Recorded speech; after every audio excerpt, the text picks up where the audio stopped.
In this video, we're going to find out when to use the 4-cable method.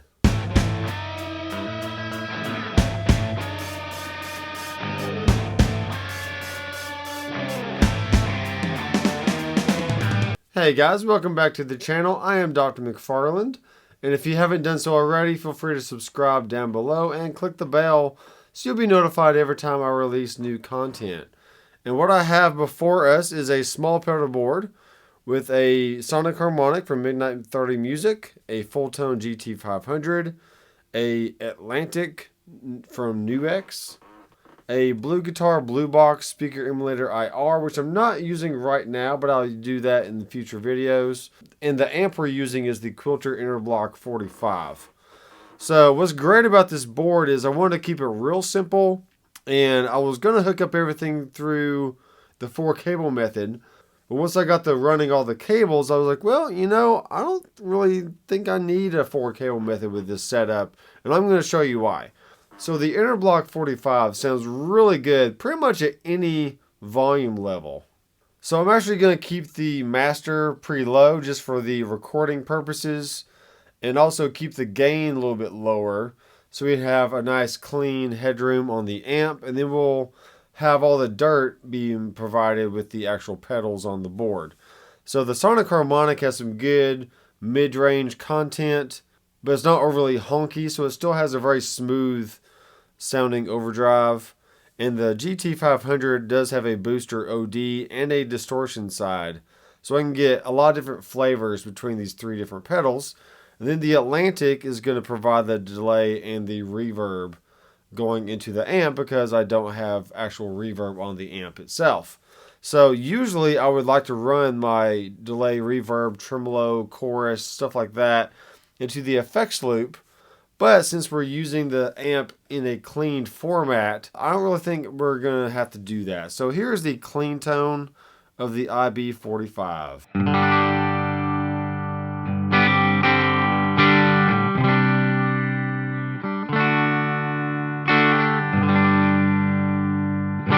Alright, great. So this is what it sounds like with the reverb on, and I have it on the spring with a little bit of decay and the level to taste.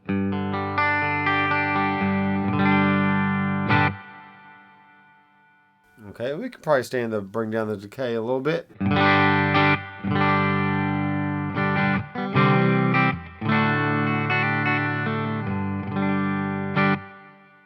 Alright, now let's see what happens if we start cranking up the gain on the amp. I'll turn the master down just a little bit here.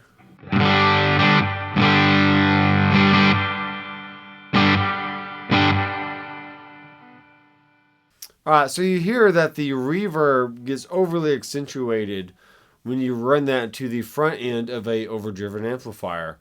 And for that reason, that's why I like using delay reverb into the effects loop of the amp, because it's going after the preamp section but before the power amp section.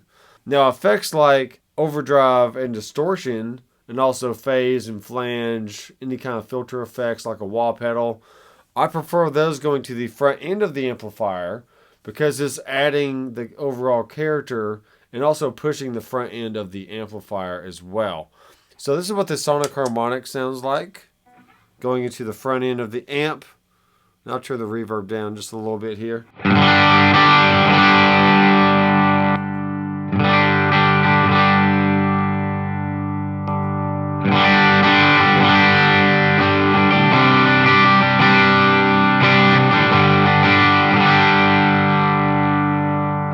Alright, so you can hear that we're kind of pushing the front end a little bit more, adding some grit, and just helping the amp to bloom when digging into the chords. So here's the booster side of the GT500.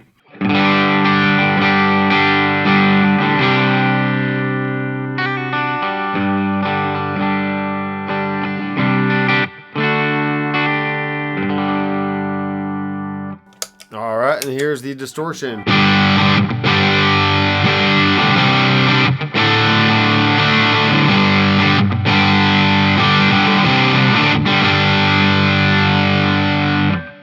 So since the Interblock 45 is not a multi-channel amplifier, I'm basically using effects pedals to give me different flavors of dirt going into the clean amp. So there's a lot of different clean amps out there that you can choose from. I know the guys from Coldplay uses the Hot Rod Deluxe and DeVille's from Fender because they are a nice clean format.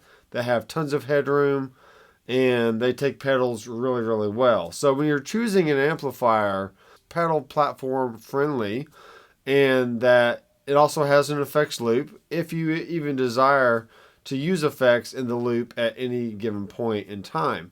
Now, most multi-channel amplifiers are going to have a effects loop available just for the fact that you probably want to add your delay, reverb, tremolo, chorus kind of effects into the loop. So that way it doesn't interfere or get muddy when the dirt channel is engaged, going from clean to overdrive and however many channels there are, okay?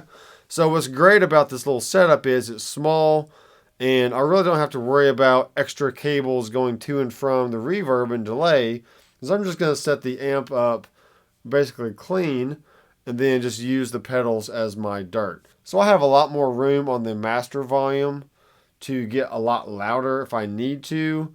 But for this circumstance, with no drums in the room and just making a basic recording into the Zoom Q8, I'm keeping the master fairly low, and I do have my 2x12 cab right here next to me, so I can hear the sound really well. And I have the sound mic'd up with a Shure dynamic microphone. Okay, so let's go with the delay here, and let's see what that sounds like.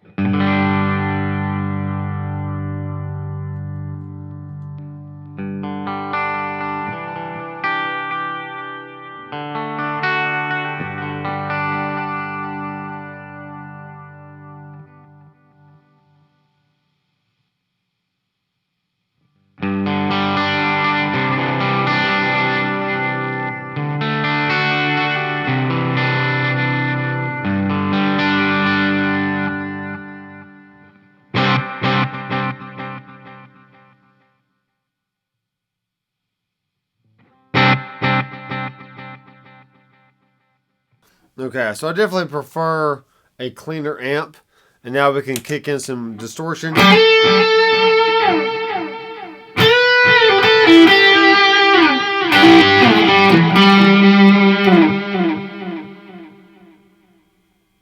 Awesome. And we'll kick in some sonic harmonic.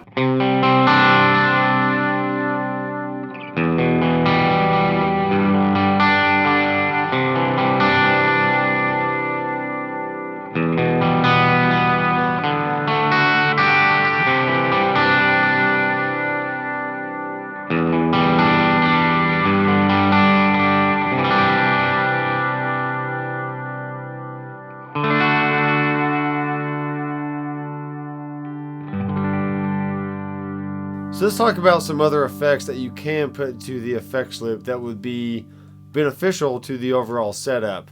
And the main thing that I like to put into the effects loop of an amplifier is a boost pedal. So if you notice that if I have the volume up on the booster side of the GT500, I'm going to be pushing a lot more volume into the front end of the amp, and therefore I'm going to overdrive the input. And that's what that sounds like. So here's a clean tone.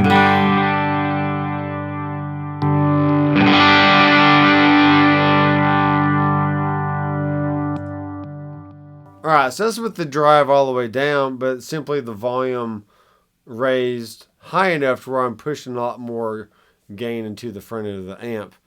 And if I had that same boost in the effects loop of the amp, I would not get nearly as much gain, but I would just get pure volume. So that's another benefit to having the 4-cable method, is having that boost after the preamp. So you do get nice volume boost for solos or just little rhythm parts that you want to kind of poke out a little bit more, but you don't necessarily want to add gain to the overall signal. So things like tremolo and chorus, I love putting that into the effects loop of an amplifier just because I think it sounds really, really good. But in the case of like an old Fender amp that does not necessarily have effects loop, like a Fender or a Twin or even a deluxe reverb, those are pretty loud amps, and more than likely you're going to set those fairly clean anyways. And all the effects can only go into the input of the amplifier because it simply does not have an effects loop. So if you have an older vintage style amplifier with no effects loop, then there's really only one option. It's just to run it clean, put all your effects into the front end, and just call it a day. So if you have any questions about the 4-cable method, leave a comment down below and I'll help you out the best I can. And if you know somebody who needs to learn this kind of information, then go ahead and share the video with them so we can all learn to get the best tones out of our rig. And in the meantime, I am Dr. McFarland. I will see you in the next video. Keep rocking. Hey guys, thanks for checking out my videos and my YouTube channel. If you want to see a lot more cool content, be sure to head over to drmcfarlandstudios.com.